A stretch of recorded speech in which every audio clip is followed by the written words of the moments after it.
Ladies and gentlemen, we're back. It's the MPJ Rock Album Review. It's the time of the month for the new albums that have hit this month, funny enough. Welcome to my guests, to Dave, to Chris, to Will, and to Simon. How are gang? Rocking on? How you all well? Hi, everyone. Yep. Oh, yes. Oh, yes.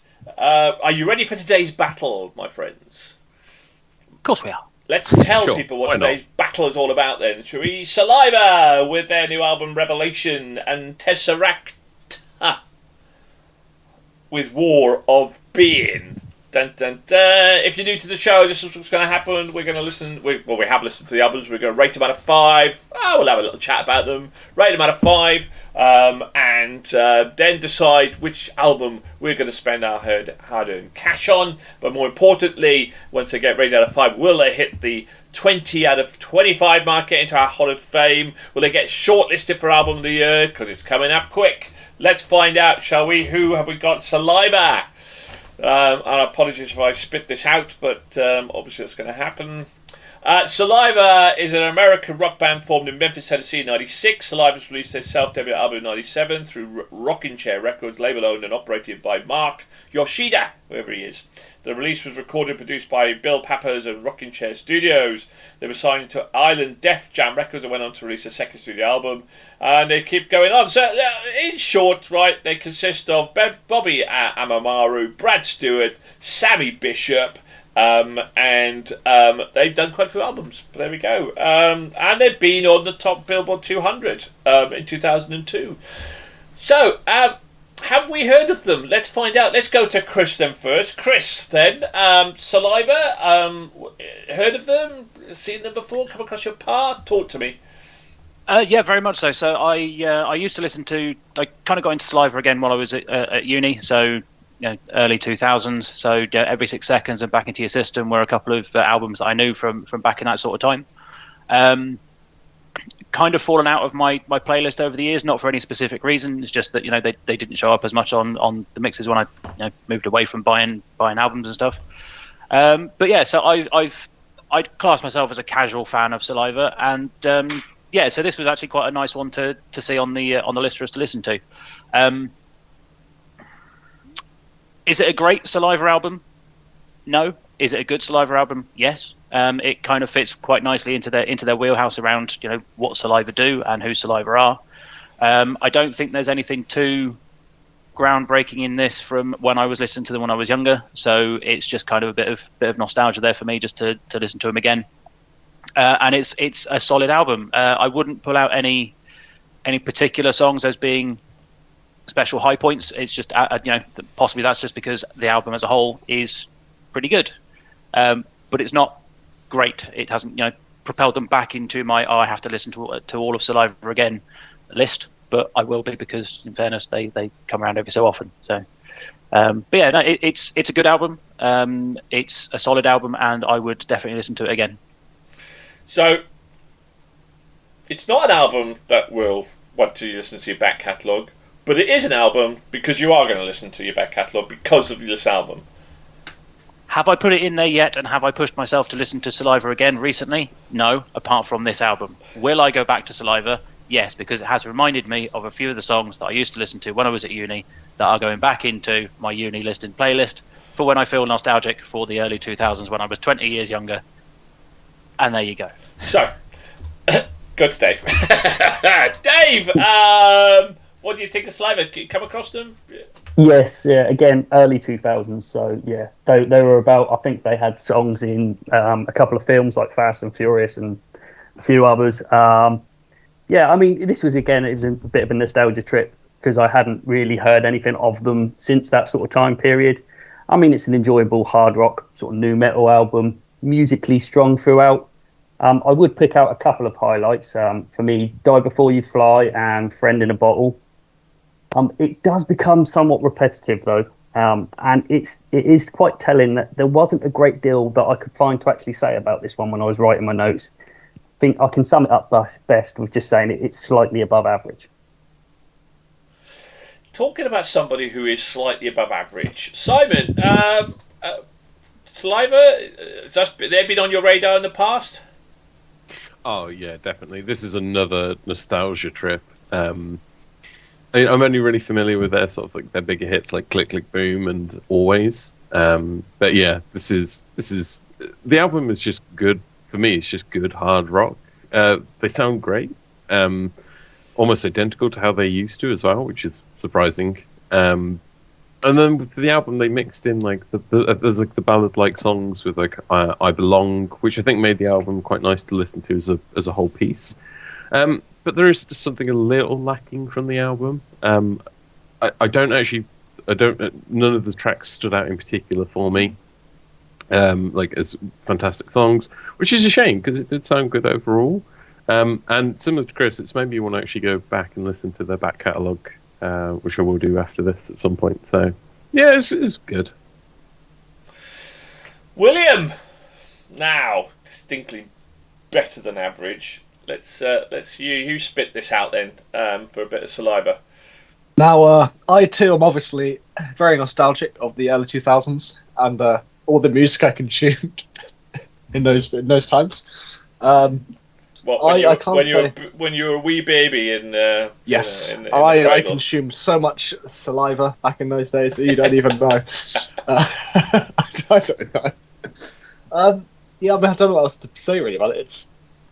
It's just a good, inoffensive rock album, isn't it? It's interesting as well that looking at it, I also listen back, didn't really have any songs jump out at me or stand out as anything hugely special. But looking at the listen numbers on Spotify, the most listened to song has 4.2 million listens, and the least listened to song has 30,000, which is very, very inconsistent for an album like that. It's they have a couple really big ones here, and the rest are just nothing, which almost seems like they've done the very modern thing of having just writing a very average album, releasing a couple singles before that get people hyped up for it. They listen to those loads, and they release the album, and it's just more of the same.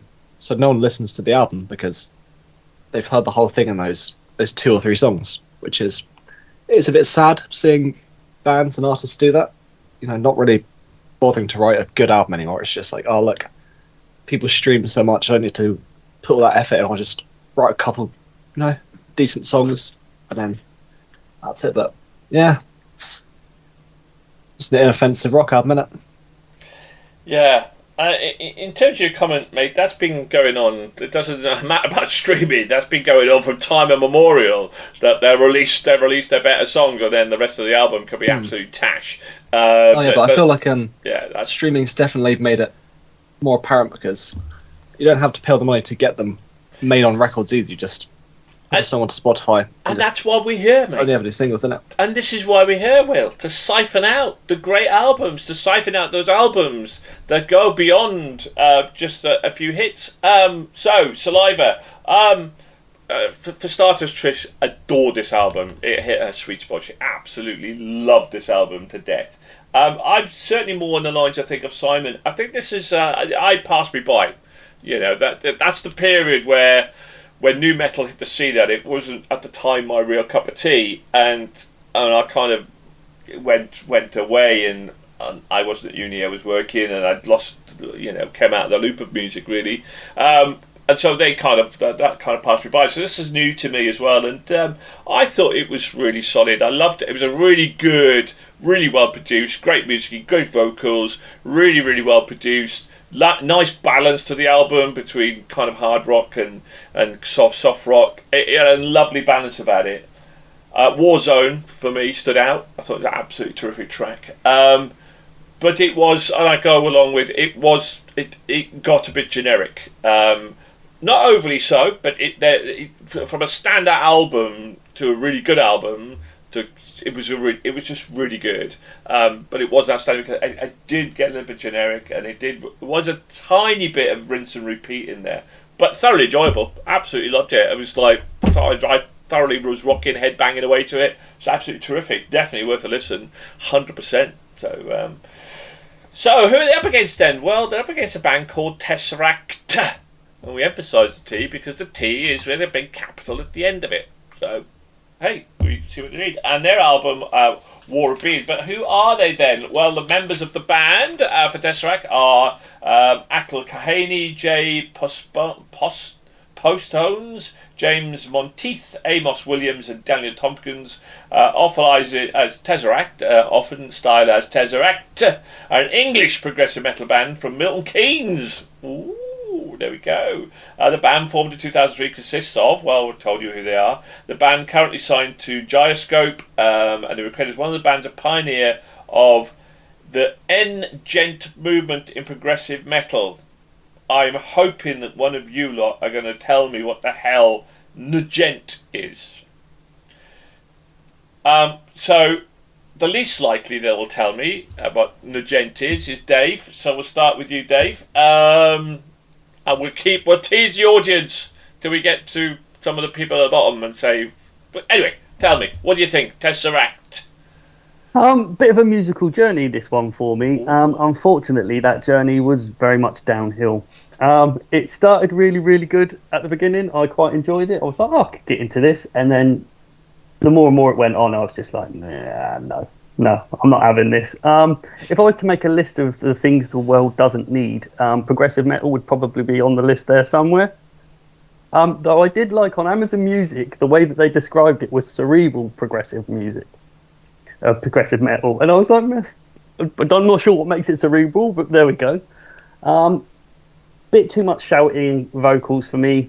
I don't mind them, but they start to annoy me after a while on this one. But then again, I will preface this by saying this sort of music isn't my sort of thing. So I'm not the target audience for this. So yeah, I didn't really enjoy it. It's not something I would listen to again, but I could see how it would appeal to other people. Oh, Simon, could you shed the light on N-Gent? No. Right. Good. Let the mystery continue. TesseracT. I have a friend who's deeply into prog rock, and I'm sure he could tell me in great detail what it is, because it's probably something incredibly technical. TesseracT. Why do they capitalise the T? But yeah, right from the opening track, Natural Disaster, you could tell this is prog rock, just clearly straight through the tones, the vocal, and as I say, there's clearly something very technical going on in the background with the instruments. But unlike a lot of prog bands, for me it didn't seem to cost that technical stuff didn't seem to come at the cost of the actual overall sound, which was really good. The vocals were great. The guy had a really good range, and I personally really enjoy the occasional bit of screaming. And then there's this overarching story running through the lyrics, which I confess I've not had time to really sort of repeatedly listen to and try and grip whatever the story is, but I appreciate that it's there. My only gripe actually is that the tracks run quite long. They're 6 minutes on average, 11 minutes for War of Being, which is a fantastic track, but 11 minutes. Yeah, I really enjoyed the album. I'm looking forward to hearing more from TesseracT. Well, somebody who we're always looking to hear more from is, of course, William. Will, what do you think? Hello. Well, as you know, my opinions on prog rock and prog metal are generally quite negative. I don't understand it, or I'm not musically technical enough, but just don't get it. Just play cool songs. I mean, for an album with only 9 songs, it really did drag with how long each song was for me. It's, for me in my listening, it wasn't one of those albums where they have long songs, but they just drag you into it and you can sort of immerse yourself in it. It was just technical guitar, fair enough singing, like that's I don't really like prog. I can't get behind it. I don't understand what they're doing. But William, it had screaming and growling in it. Yeah, but it's prog in it. But it had screaming in it. Yeah, but deathcore, mate. It had screaming in it. Screaming, it's just better. You die for a bit of screamo. That's not enough to redeem it, Nigel. When you've reviewed as many albums as me, it takes more than just a bit of screaming to make an album good. Good, I'm glad to hear that. Chris, TesseracT, talk to me. So this was a real mixed bag for me. Musically, I thought it was really good. I like the kind of the the eccentric drum rhythms that they put into it. I like what they're doing musically, but there's that little bit too much dry screaming for me. Dry screaming does not make a good song, and in this particular instance, I think it actually took away from a couple of the songs. I'd call it the same sort of highlights. War of Being is a brilliant track from start to finish, but it is kind of the highlight towards the end of the album, because as Dave said, it starts off really strong and then kind of dips, comes back for War of Being, which is a long song to get through, and not in the same way as some of the greatest 11-minute songs in history. And then we just tail off towards the end again. So I think it was good in a way that I will be going back and listening to more of TesseracT. But again, it's not a great album. But it's piqued my interest in TesseracT. Sorry, as a band to listen to. Okay. Well, didn't pique my or Trish's interest in the slightest, really. Oh God, guys, I do this for you. I try to take us all on a journey that and down paths that are interesting and different. And sometimes I go, fuck, why? It was all right. Echoes was probably the standout song on the album. Technically, solid. Vocally, pants, absolute pants. Hated it.